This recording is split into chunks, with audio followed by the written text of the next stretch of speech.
Hello everybody, Drifty here from Driftwood Gaming, and we're going to start our GameMaker tutorial series. So I've been using GameMaker for about a year now. I don't know everything about GameMaker. Who really does? There are some people out there who have been using this for over a decade, and there are a ton of useful resources out there. Throughout my tutorial series, I am going to reference other tutorial makers and credit them for their work. This first episode is going to be a general overview of the IDE and how to install and get the program, and basically how to do the first things that you're going to need to do in GameMaker Studio.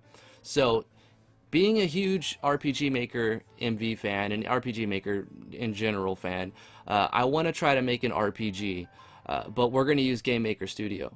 So with GameMaker Studio, you're not limited to RPGs. RPG Maker MV isn't only limited to horror or to RPGs. You could do horror, you can do other stuff too, but it sort of has like a lot of limitations around it. And as more and more plugins come out, those limitations become less and less. However, with GameMaker, it lets you do certain things that are complicated to do in RPG Maker MV, like collision checking. Which makes making a Zelda-style game a lot more difficult, which makes making a Final Fantasy Tactics-style game a whole lot more difficult, and it's this heavy eventing process.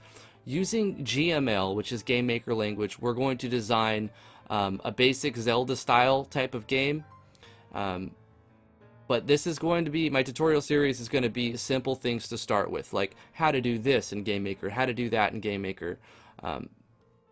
To start off, we're going to do a simple overview. So to get GameMaker Studio, they've made it free. I mean, I got GameMaker Studio over a year ago, and I actually paid, I don't know, it was like 25 bucks or 30 bucks. And then I ended up getting the Android package for 50% off when it was like $150. But anyway, I've invested money in it. But the thing is, they've made it free now. So you guys can get this and start learning GML, start learning how to use GameMaker Studio for absolutely free. So what you want to do is go to yoyogames.com and click on Get GameMaker. I'm going to put a link in the description below so you guys can just click on it and then go right here and click Get GameMaker. Download the executable, install it. It's really simple. Next, next, next. I agree, next, and then finish, and then it'll put an icon on your desktop. Double click that icon, and this is going to pop up. So you have GameMaker Studio right here, and it'll say different stuff right here. But what you want to do is go to New. So once you go to New, you can define where you want to put all of your projects. It'd be a good idea to like make a new folder so that you know where all of your games are at. So go into your hard drive and then create a new folder, call it GameMaker or whatever you want, and then make like a projects folder. And then you can do that right here too. And you select that folder, and then underneath that, you're going to give it a name. So we're going to call this Overview Tutorial, and then hit the create button, and it's going to load up the beginning of the project with an empty, basically it's an empty project. You might have this, if you have cookies enabled, it'll show you like official Yo-Yo Games website. There's a lot of really good resources out there, and I'm going to link to them. Sean Spalding is going to be the first person I reference. He was a guy who made lots of tutorials over years. It's actually this guy right here. And he eventually got hired by Yo-Yo Games as a community manager. So lots of good stuff out there, easy to use software. It's not as complicated as some people may think it is. It just takes a little bit of getting used to. So in the top left right here, we're not going to go into any of the preferences or all of that. We're going to start real simple. We've got a new project. We notice we have some folders over here. You're like, well, how do I make maps? How do I don't understand. Well, basically your maps are your rooms. So we can do that first. To create a new project, or to create a new map, or to create a new map, you basically go to Rooms, right-click, click Create Room. So here we are. This is basically our map right here. Now we can define how wide the map is. If we use our mouse wheel, we can zoom in and out. If we hold the Shift button and left-click, we can move around, so we can kind of control this a little bit better. If you see these tabs over here, you've got a lot of things that you can do with the settings on this room. Now it may seem complicated, but that's because it has so much flexibility. There's a lot of things that you can do. So remember to take this one step at a time and learn little piece by little piece, and try to follow certain tutorials till you get used to how the whole program works. First thing we're going to do is click on Settings. It'll probably be here by default. And some of the key fundamentals we need to talk about is naming conventions. So you probably want to use a naming convention in your projects. That way, when you have multiple things that have the same name, you don't have any conflicting issues when you're writing code. So a common convention that's used is to abbreviate what the actual item is that your object you're making, and then use an underscore to give it its name. So we're going to make a basic menu. We're going to call this rm underscore menu. We're going to give it a width of 1280 by 720, and basically this is going to make it a widescreen menu. So this is basically 720p HD. So this is an HD thing. Now the speed of the room is talking about how many frames per second the game is going to be running inside of this room. 30 frames per second isn't that great. Most people can tell, even if it's subconsciously, most people can tell when something's under 60 frames per second. So we don't want our game to run under 60 frames per second. Let's run our game at 60 frames per second. Now, 60 is a good baseline.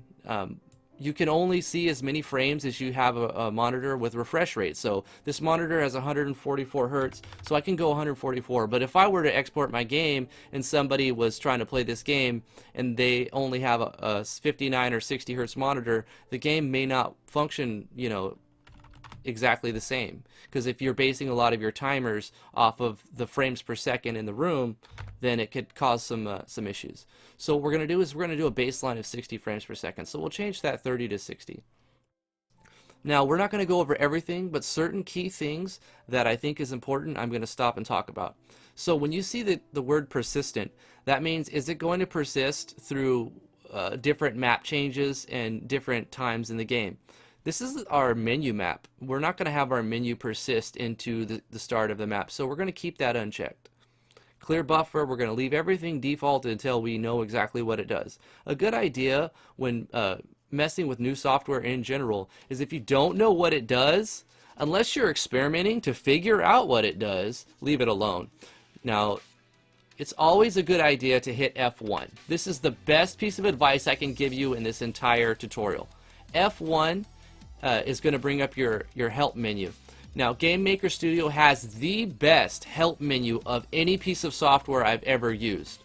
I've basically referenced the index, the help file for GameMaker Studio more than any other software. You're going to need to, because there's so many things it can do. There's so much flexibility, and you're not going to know it all. Even experienced people who have been using this for 10 years, ask them, they'll tell you. They still reference the help file all the time. And you'll be doing this most of the time. When you're first starting, I remember my first few months, I would write one line of code, a single line of code, and then I would reference the help file because I didn't know how to do the next thing I wanted it to do. I would spend a few minutes finding the thing I needed, put that line of code in, and then I would go back to the help file. And that's how you start until you eventually memorize lots of different things that you want. You'll come across things that you just memorize because you use them so often. But the help file in GameMaker Studio is the best help file. Don't forget to check that out. F1, that's all you got to do. And if you have multiple monitors, you can just slide that over to the other monitor, leave that open. It's going to help you a ton. So back to our room. We've named it. We've done our resolution. We've gave it 60 frames per second. We're not going to mess with any creation code. We don't need to yet. So objects are what's going to be inside the room. We don't have any objects yet. We don't have any sprites. We don't have anything yet. So we don't need to add anything. So once we've done that, we've given our room all of that stuff, we're going to hit the check mark. So we've got our room. So when we start our game, the menu is going to start. Whenever you want to test your game, you can hit this green play button to run the game. You can always save the game too and then play it, but it'll auto-save basically when you hit play. So you can just go straight to hitting play. Now, we're going to load our game, and this is what our game looks like. Well, it's a big gray screen because it's all we have. We've got no objects, no sprites, no sounds, nothing. It's just one room. But you do notice we told it to be in 1280 by 720, so we've got a 1280 by 720 gray box. There it is. So let's add some graphics, let's add some sprites, let's add some objects. So when you're making things, let's make a sprite. We're going to right-click on sprites, click on sprite. We're going to use that same naming convention, SPR underscore, and we're going to call this one player. Now, GameMaker has a built-in like Paint program. It's not the best, but it's something that you could use if you don't want to use Paint.net, which is a really good reference. You can use Paint.net for all kinds of stuff. Or you can use Photoshop or GIMP, or I mean the options for video editing software, I'm sorry, image editing software is immense out there. But let's start off by using the in-game editor, just because we're talking about this overview. In order to give our sprite a graphic, we can either load one in or we can edit. Now I have some sprites we can load, but we're going to create a new one so I can show you how to do it. Click on Edit Sprite, and what we're going to do is we're going to click on Create a New Sprite. This is where you can define how tall and how wide you want your sprite to be. So we're going to go 32 by 32. This is referencing the number of pixels. 32 by 32. So if we want to edit this image, so a sprite is a collection of images, right? A set of images that goes through animation. What we're going to do is double click on it, and you see it's only 32 by 32 pixels, so we can't really edit it that great. But if we scroll our middle mouse button, we can zoom in quite a bit. So what we're going to do is we're going to click on the box, and we're going to go with two colors, let's say blue and white. We're going to left click and drag, and we're going to make this box. We're just going to fill in a box. This is going to be the player for now. We'll hit the check mark when we're done editing our image. If we wanted to add another another frame for animation, we can just add an empty image at the end. So we click this button right here. That's going to add another image. So if we were to go zoom in, and this time we'll go, let's try the opposite. Let's go a white box with a blue outline. Wait, let's zoom out just a little bit so we can do that better.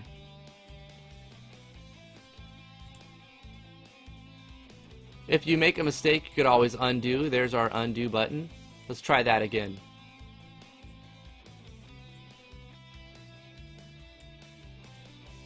Oh, it's being a little difficult. Like I said, it's not the best image editing software, but we can always edit this too. Let's go ahead and make it using the draw pencil, or the pencil draw tool.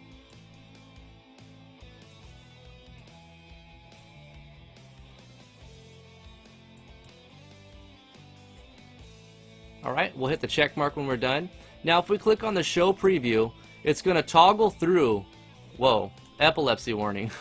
It's going to toggle through those images. And right here you can specify the speed. Let's slow it down. So this is going to say how many frames per second you want it to test it at.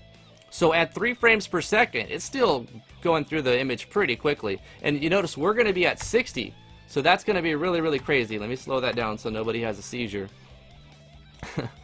So this is our speed of 1 frame a second. Now what we're going to use is a line of code to change the speed. So it's okay that we have it like this. This isn't setting the speed, this is just a preview of the speed. So we've got 2 images. We're going to hit the check mark, and we've got our sprite. Now what we want to do is center the origin. So collision is the thing that makes GameMaker so awesome, but we also need to know where is the center of the player. So we're going to click the center. Now you could also left click in here and move around where you want the origin to be, and you'll have to do this for certain sprites. For now we're just going to put the center right in the dead center. We're going to put the middle of it right there as our origin. We're going to hit the OK button, and now we have a sprite. Okay, cool, we have a sprite. Let's add it to our menu. Well, we can't really do that yet because a sprite is just an image. We have to make an object first in order to add that. So let's create an object. We're going to click on the Objects folder, click Create Object. Now we're going to call this OBJ as our naming convention _ player. So now that we've got a sprite for the player, we can assign a sprite to this object. So this little button right here is going to let us assign to sprite what we want this object to look like. So we're going to click on Sprite Player that we just created, and now we hit OK.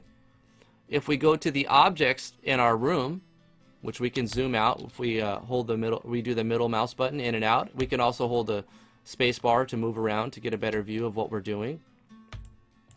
We can go down here and click right here, and it'll show you all the objects that you've made. So we've made a sprite for the player, and we've made an object that has that sprite. So we're going to click on that object, and now if we left click in here, we can put the object anywhere we want. The cool thing about GameMaker is it lets you resize the sprites in any way you want. So you can make them gigantic or tiny or really, really awesome. You could also do this in code, but you can make it just like that. Click and drag kind of thing. You can right click it and delete it. You can also hold down the Alt, or is it, no, it's Control? It's Shift. You can hold down the Shift and then right click to remove objects. So if you had a bunch of objects, you don't have to right click, delete, right click. You can just hold down the Shift button and right click and go across them. You could also do all kinds of other commands which are listed right here. You can see that it's got basically like a tooltip thing. So let's go ahead and place that in there. Okay, we've got our player object right there. We're gonna hit OK.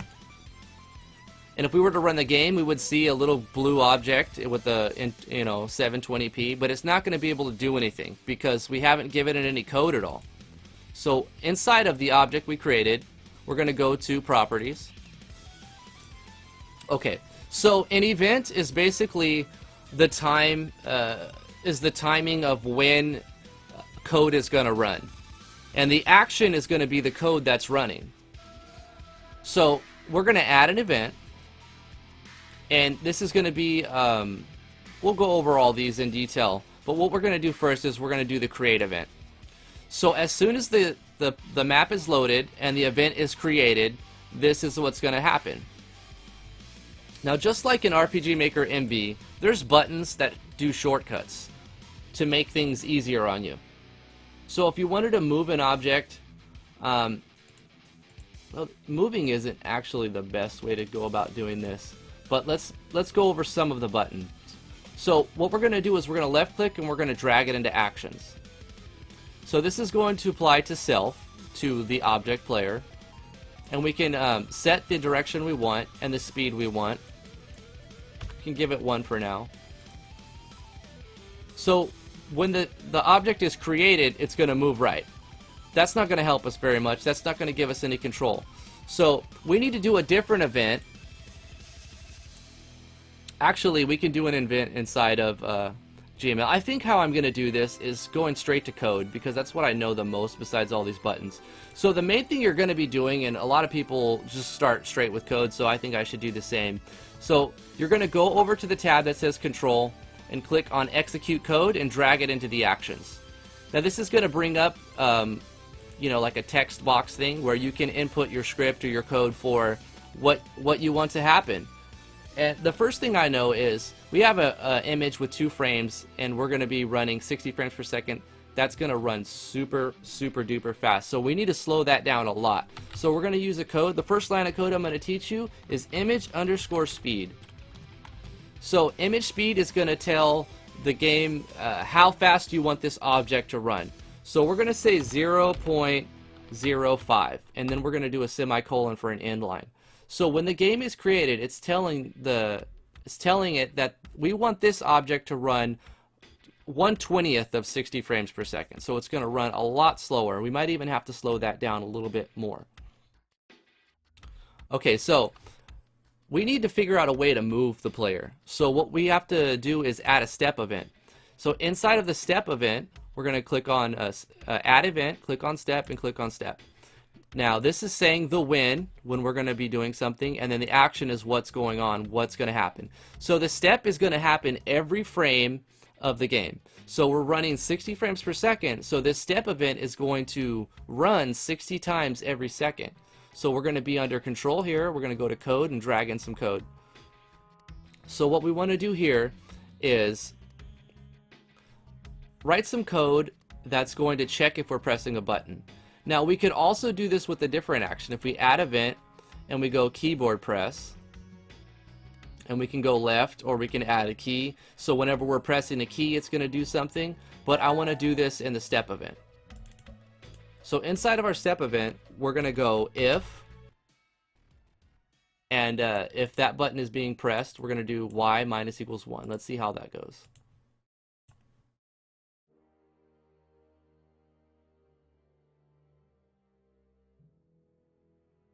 Now if I hold the W, it goes up.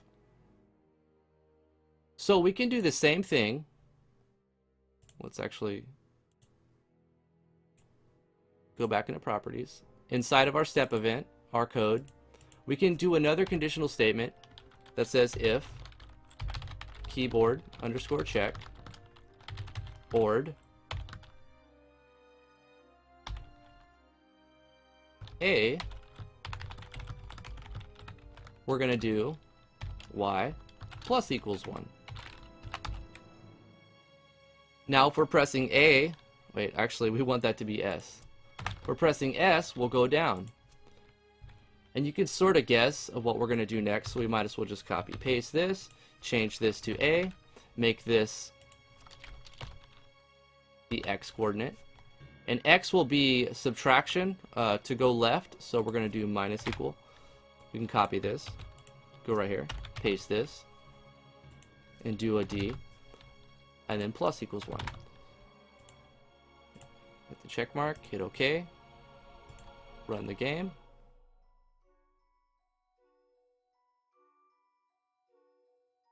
And now if we press D, we move to the right. If we press A, we move to the left. If we press W, we go up. If we press S, we go down.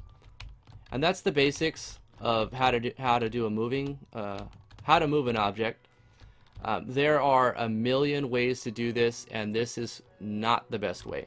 We're going to go over different ways to move the character, how to do different events. I've got so many different ideas about what I want to cover, but I also want to make it very specific to each lesson.